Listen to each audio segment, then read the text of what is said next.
Hello and welcome to the Giving Voice to Depression podcast, brought to you by Recovery.com, the best place to find mental health and addiction treatment for anyone, anywhere.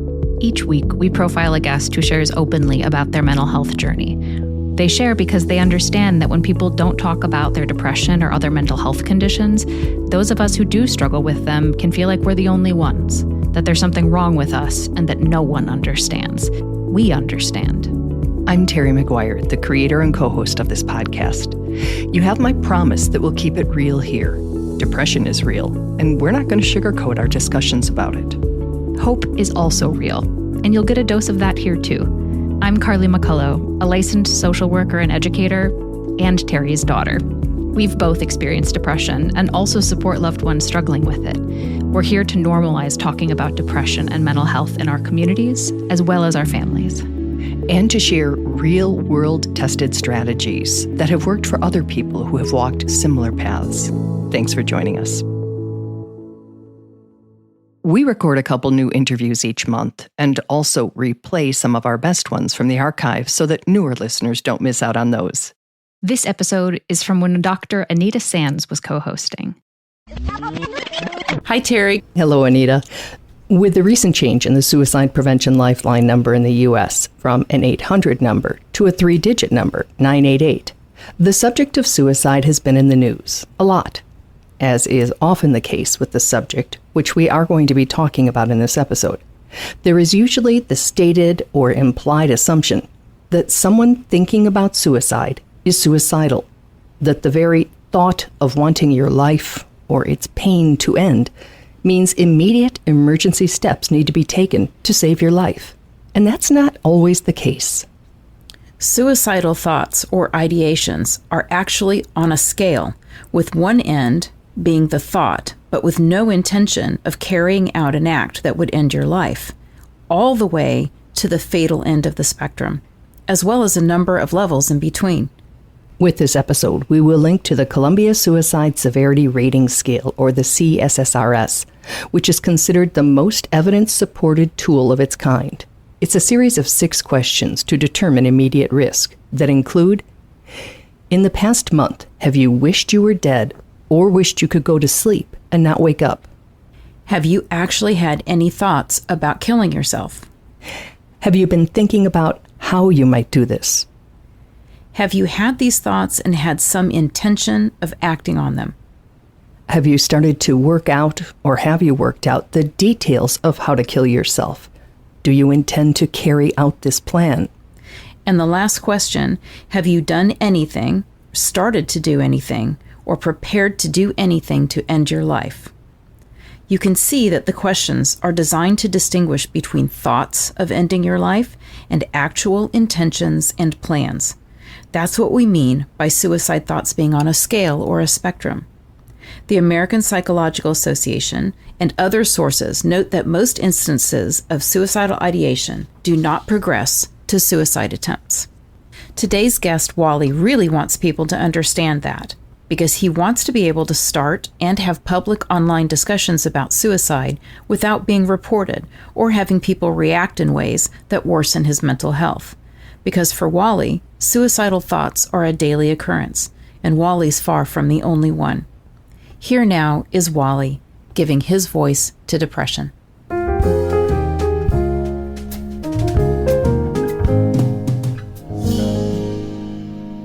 Wally is a bald-headed, bushy-bearded U.S. veteran with a traumatic life story and a huge heart.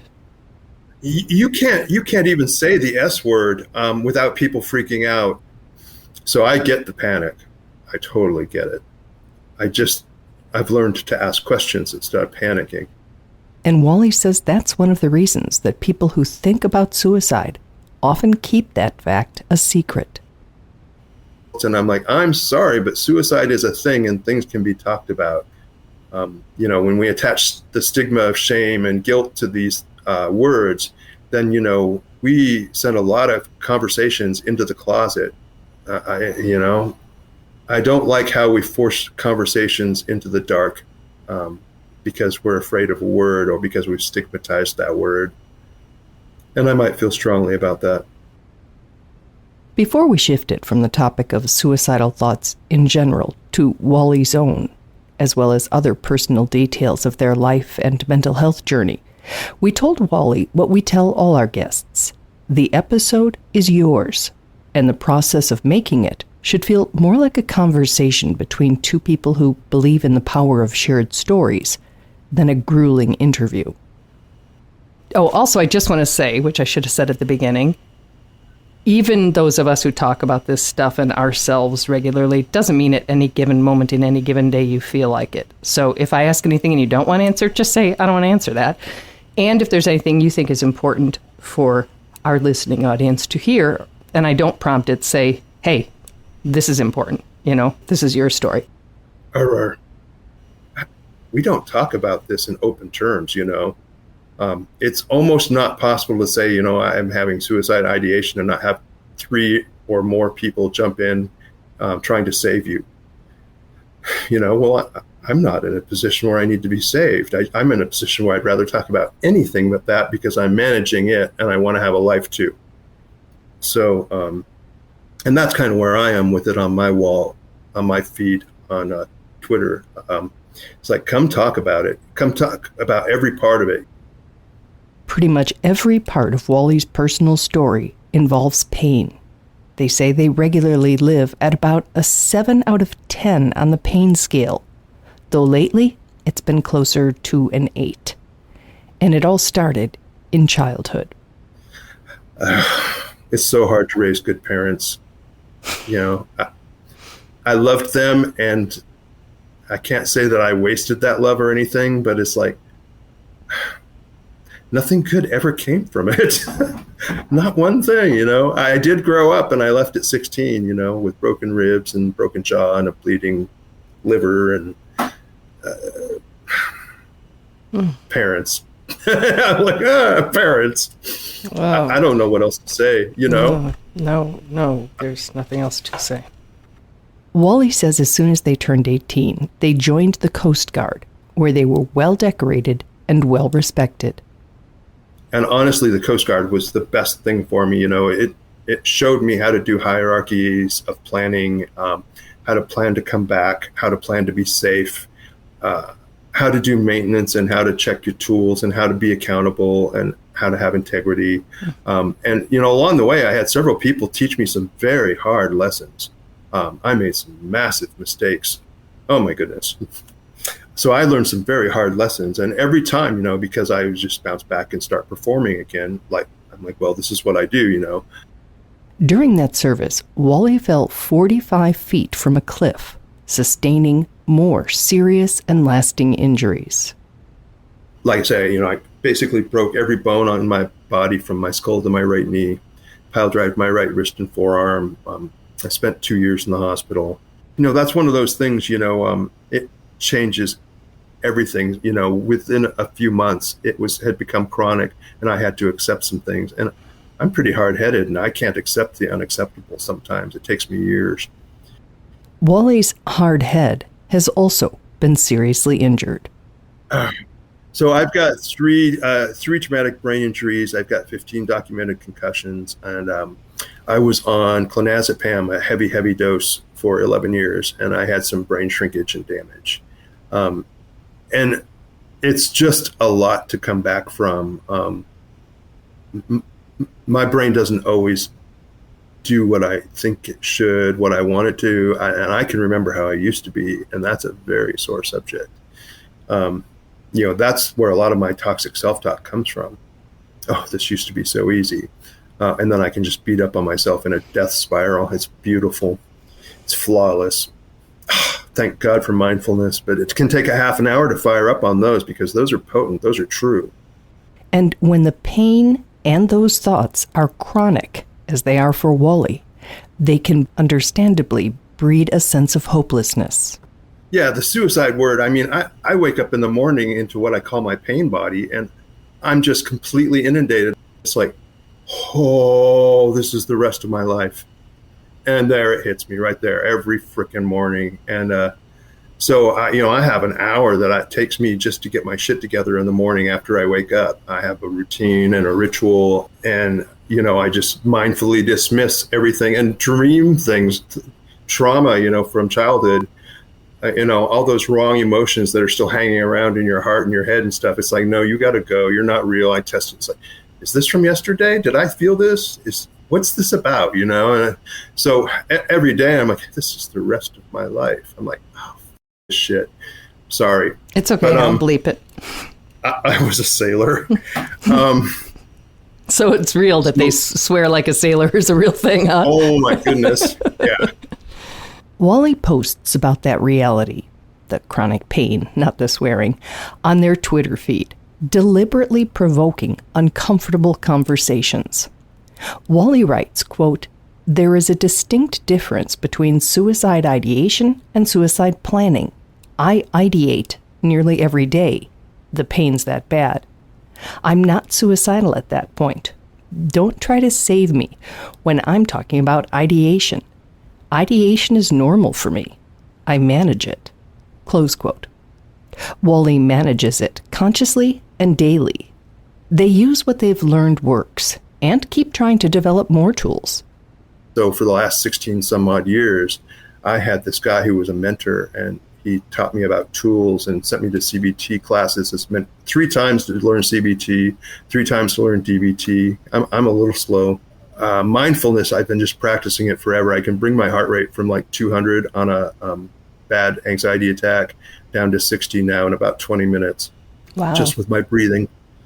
And I have heart fluctuation problems, and I have thermoregulation problems from brain damage. And I'm literally just breathing my way through my life right now. Wally also personalized materials they found on AA sites and made their own mental health inventory tool. I call it a check-in and an inventory because it just sees where I am, and if I'm sticking to my goals, where my integrity is, am I backsliding in any direction? What do I like about myself? What don't I like about myself? What do I think my greatest strength is right now, and what do I think my greatest weakness is right now? And you just go through this big inventory and say, where am I right now? You take your mental health management very seriously. Oh my God, I'm a bit of a monster without management. Wally is very aware that there are times their normal tools just don't do the job. Wally does not leave those times to chance. As a Coast Guard, they had people's lives in their hand. Wally's aware their own life is also there, and they keep a close eye on whether their suicidal thoughts are moving in a potentially dangerous direction. Wally's personal assessment scale has 3 levels. First one is just flirting with the idea of ideation. It's like, I don't want to live today. You don't really go much past that, and you don't have to dismiss anything. It's just a feeling, and then you let it go. And then there's ideation for me. That's where you get the onslaught. Everything in my life is crap. There's projects I'm never going to catch up. I might as well just be dead. If I was dead, everything would be better. They would probably bring somebody in to help. Well, none of that is real. It hasn't happened yet. And honestly, from my mindful standpoint, it's like, who are you? This is not the Wookiee that I know and love. What wounded part of me just said all of that? Well, it's the part of me that's stuck looking at the future going, oh my God, this is my life, oh my God. And if the slide continues, Wally takes life-saving action. And I've activated it numerous times. If I'm worried, if managing my suicide ideation becomes what I call a full-time job, I activate my plan. I can manage a lot of stuff mindfully, but once you get to a certain point with that, then it's just too much. Wally wrote a short poem about how to have conversations with someone who seems to have reached that certain point. In just 15 words, he teaches more than some of the classes and seminars on the topic. Wally writes, quote, "Unsolicited help is not help. It's an assumption, inhabiting a spot better filled with questions." Close quote. We asked Wally specifically which questions he uses and recommends. When somebody says I'm having suicidal thoughts, I ask them what kind of suicidal thoughts. Okay. And I don't give them an out on that one. There's no marrying or anything. What kind of suicidal thoughts are you having? Are you? And then if they don't answer, I said, well, are you planning or are you just thinking about it? Mm-hmm. Because that decision tree is pretty easy and pretty obvious. And if they're just thinking about it, and I say, well, do you have friends in your life you can check in with you and talk to? Do you have an emergency plan? I mean, if this gets worse, do you have some way of dealing with this? And so that's the conversation I take on the ideation side. Okay. And if they're suicidal, then I say, do you want to get some help on this? Because there's nothing, I can't help you with this. Online, I can't do it. I'll melt down. Mm-hmm. And I say, I've got friends. I've got some friends I trust. Do you have friends you trust? Let's find somebody to help give you an ear and sort things out. And then I have to hand it off. And that's my great sorrow, but I have to, I have boundaries. I can't do this. I can't do everything. What Wally can and does do is willingly sit with people in the often avoided dark, having hard conversations, exploring life-preserving options with strangers and friends alike, and most importantly, caring. There are so many people who have lost somebody dear to them, family or friend, and they're out there and they're fighting the fight every day, and I respect them. I love them. I hurt for them. And they're serious about it, and they care. They truly care. And there's just no practice on how to talk about these things.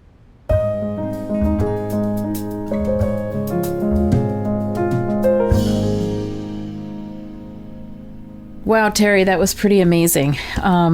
And I have to say that I just love that Wally is trying to get us back into a state of balance about suicide prevention, because I think in trying to make sure that people take suicide seriously, we might have kind of overshot it a bit. And now people sometimes have a knee-jerk reaction to the S word. Mm-hmm. Because of that, sometimes, probably often, people may hesitate to share that they're having suicidal thoughts because they're afraid they're going to be largely involuntarily hospitalized. Right. I think there's a time and a place for hospitalization, but not just because somebody is having suicidal ideation. As Wally, illustrated, it's normal to have suicidal thoughts in certain situations. And, chronic emotional and chronic physical pain are certainly two of those kinds of instances. And, just having thoughts and ideation does not mean that a person is actively suicidal or needs to be immediately hospitalized or involuntarily hospitalized. So I would love for therapists and doctors and friends and loved ones to make it safer for the person to be able to share what they're thinking about.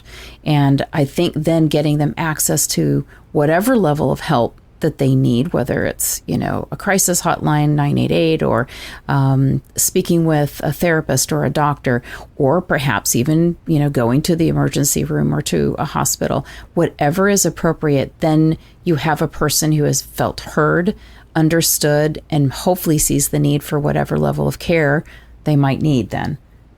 Excellent. Thank you, Anita, as always. And thank you, Wally, for just being so articulate and free with your experiences and for trying so hard to help other people. It's just phenomenal, Terry. I'm so glad that Wally was willing to speak honestly.